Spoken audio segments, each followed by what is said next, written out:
Hey beautiful, welcome back. How you doing today? If you're new here, my name is Midi. Today I'm going to be talking about lock tips to prevent your locks from thinning out and breaking. Okay, if you're new to locks, these are the things that are going to be of benefit to you.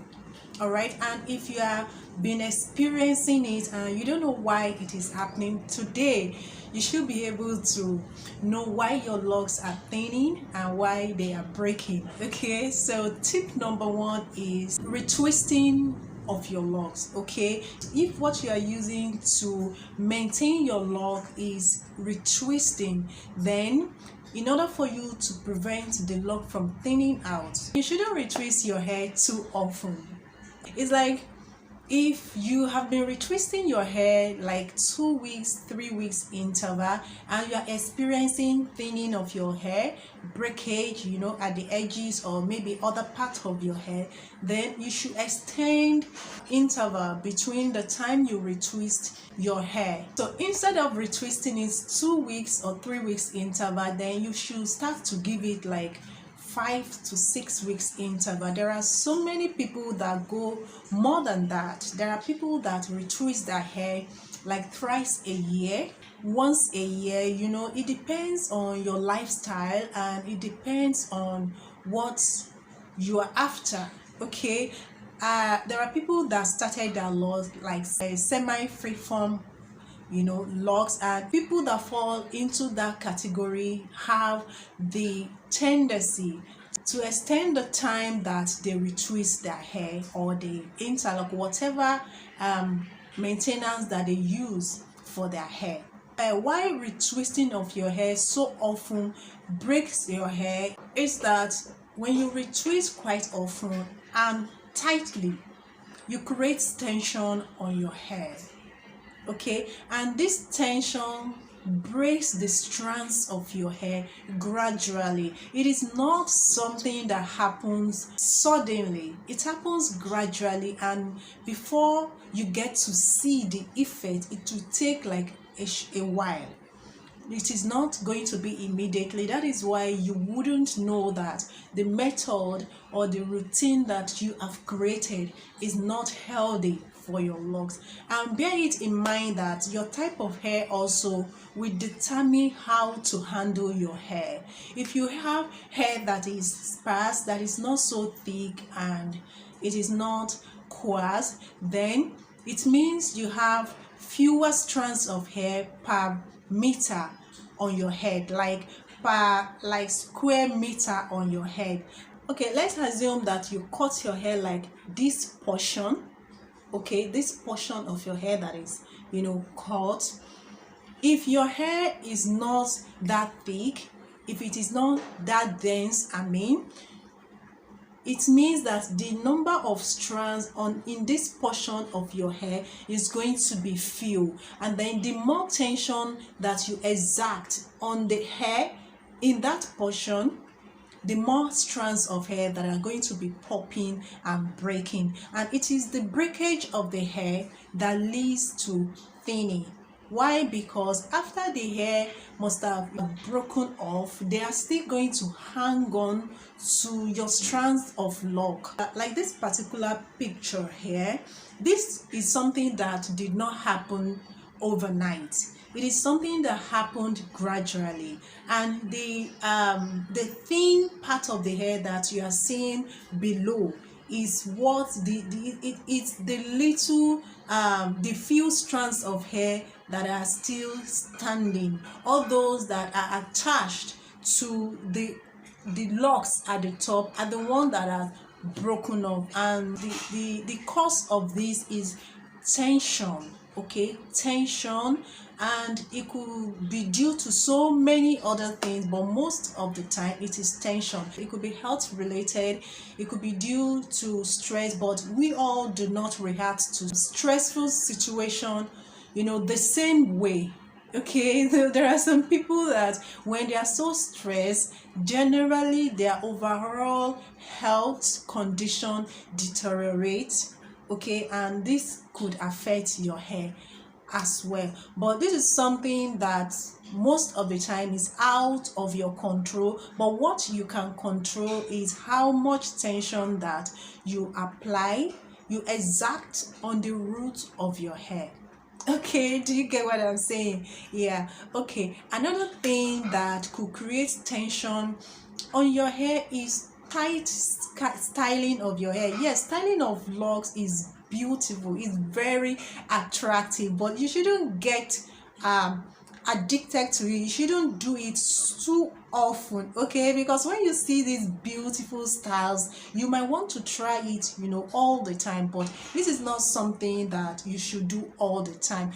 And then one thing that I would like you to know is that if you newly retie your locks, avoid retightening it like to the last hole, the last possible hole that your needle could pass through. Okay, at least leave like one or two movements. Okay, if you are going to be styling your hair after you finish retying, this will like give the root of your hair less tension. Okay, because after you must have tighten the hair, like let me show you, this hair is so tight and then you have to style. It means that you are going to be pulling it the more after you must have retightened the hair. So you don't want to do that. That is one of the things that causes breakage, and breakage leads to thinning of your hair. All right, so the third tips that I have for you today, the packing of your hair, creating ponytail with your locks.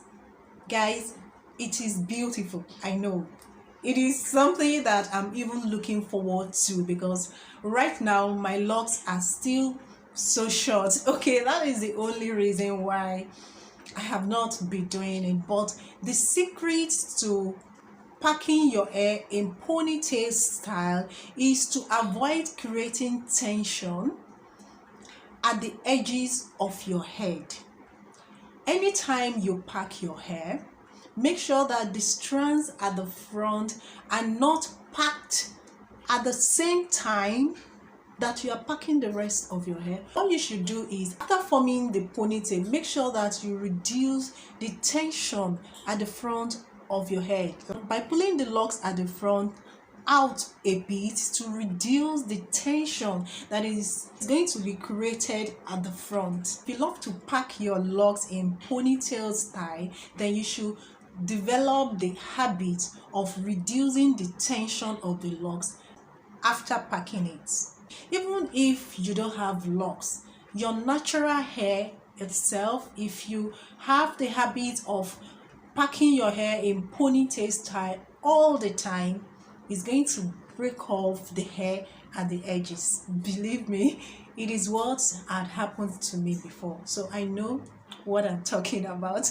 Okay, so let's move on.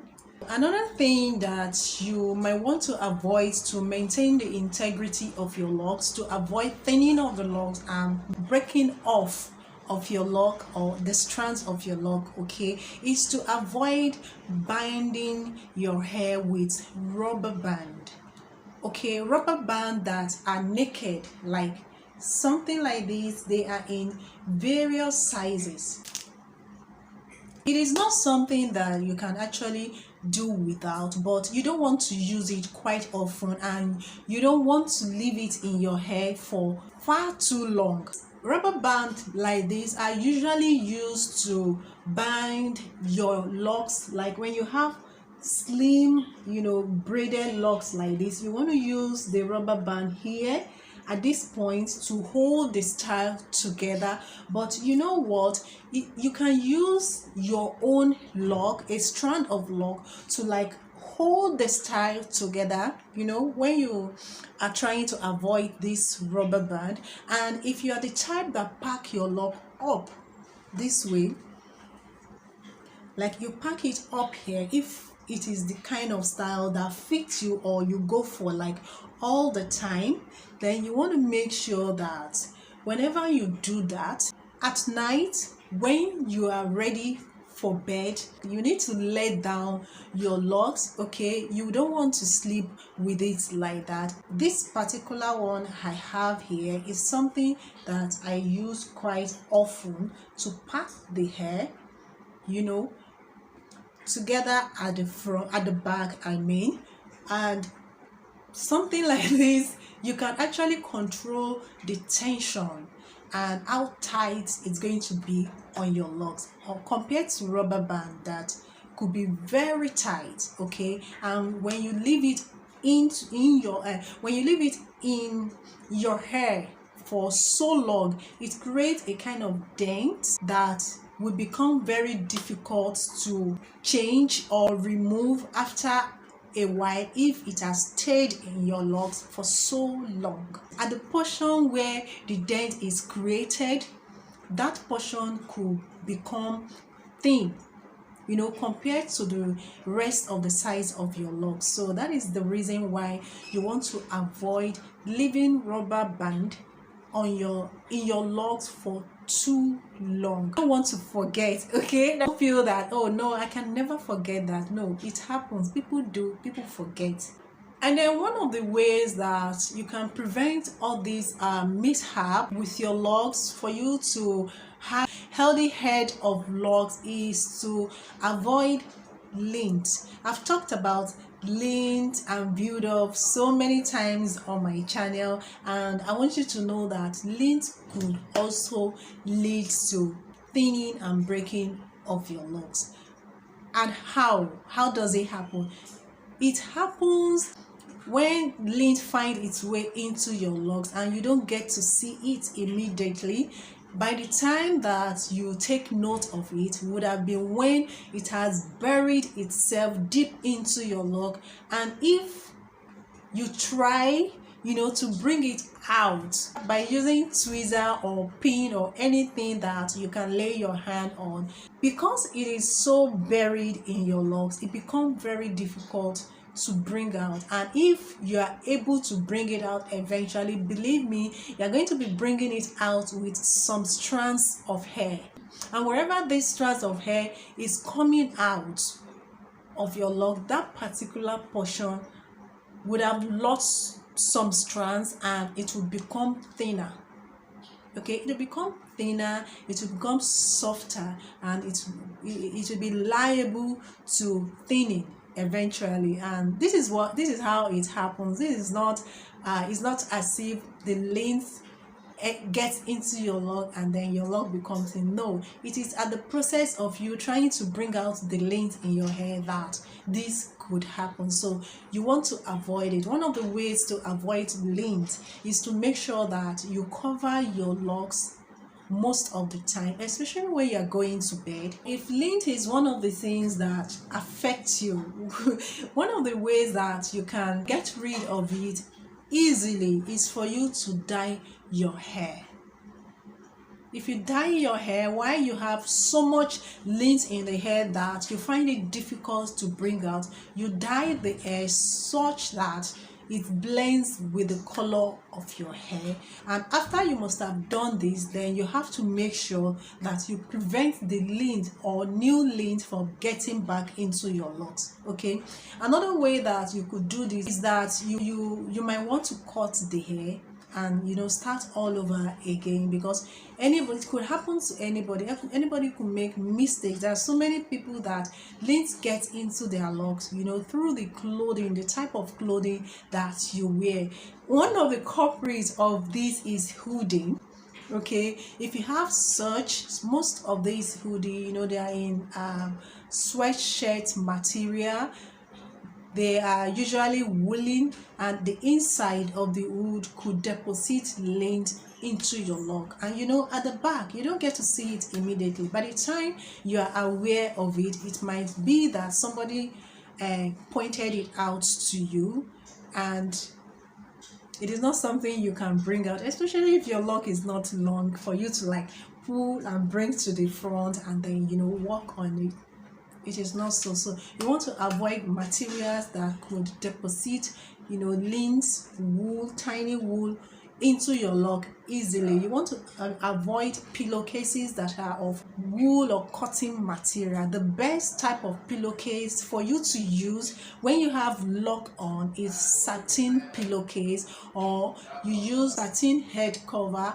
Or if you don't have satin pillowcase, you can use your scarf. Most scarves are of silk material. Use your scarf to cover your pillow and then lay your head on your pillow like that. I do that all the time. That is that's what I do all the time. So the basis of all this story is for you to try as much as possible to prevent death, liens, or self destruction from befalling your locks. Okay, the best way to represent your hair, yourself well, is for you to carry healthy looking locks that people are curious about. Your hair represents your personality. Okay, actually it does represent your personality. How you handle your hair, how you take care, how you groom and nurture your locks represent the kind of person that you have.